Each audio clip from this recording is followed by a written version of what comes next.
There are a million different lives that you could have lived. Over millions upon millions. But is that even a realistic concept? Or is the path you chose in life the path that was always meant to happen, that was always meant to be? Because when people think about the millions of lives that they could have lived, some better, some worse, they think of it as if they made some unique choice that took them down a certain path, as if that path wasn't already there for them from the very beginning. But that path probably was.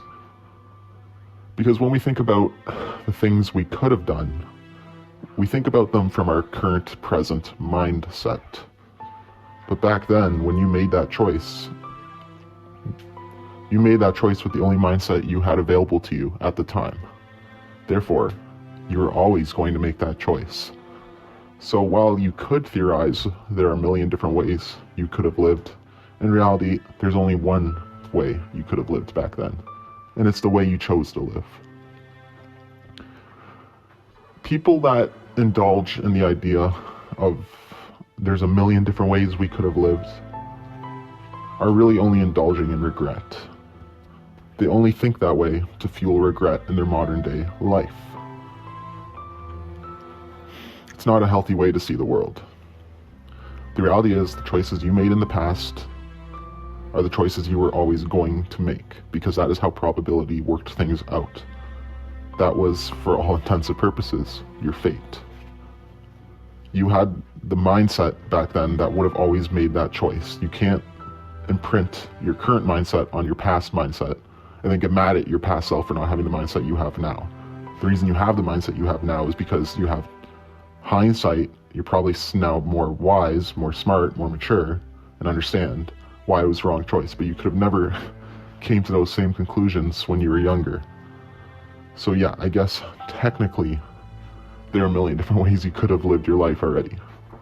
But in reality, like I've said, with the mindset you had back then, there was only one way you're going to choose, and that was the way you chose. But there is good news to this tale. There are still a million different ways you can live. No matter what age you are, you can still define your own destiny. With the mindset you have now, you can be inclusive with all opinions and make an educated guess on what's best for you going forwards. So why dwell on what you could have done when there's plenty you still can do? There's no point in indulging in regret, because it's not going to do you any favors. The only time you ever should really analyze the past is to gather lessons from it, to see what you learned from the choices you've already made. Once you've done that, you can start plotting your future. Now, with the wisdom of the past, because we get wiser every year, hopefully, now, with the wisdom of the past, we can start forging our future. And we can make choices, because every little choice technically does change your future path.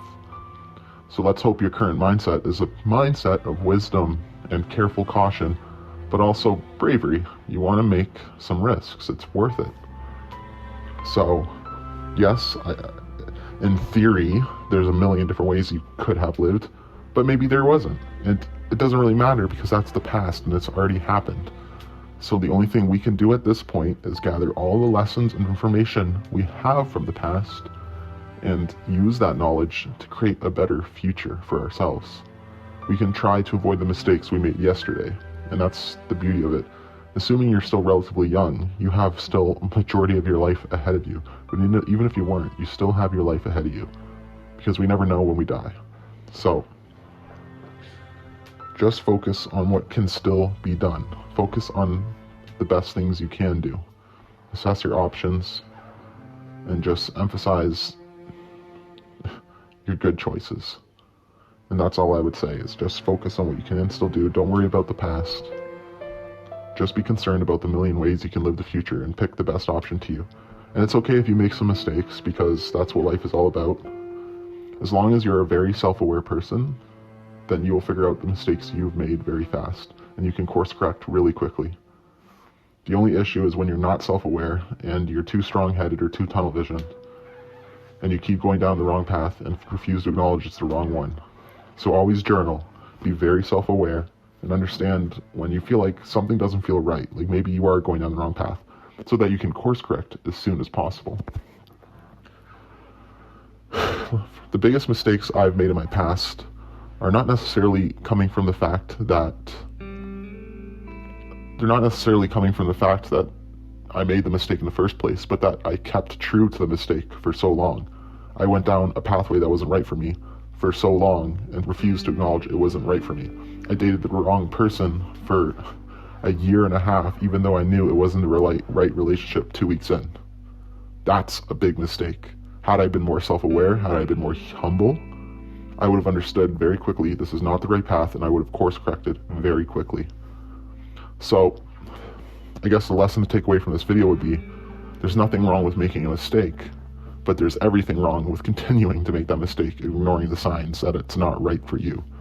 You need to be logical, but also follow your heart, and also understand when the pathway you feel like you're going down isn't right for you. There are a million ways to live your life, and you won't always pick the right one.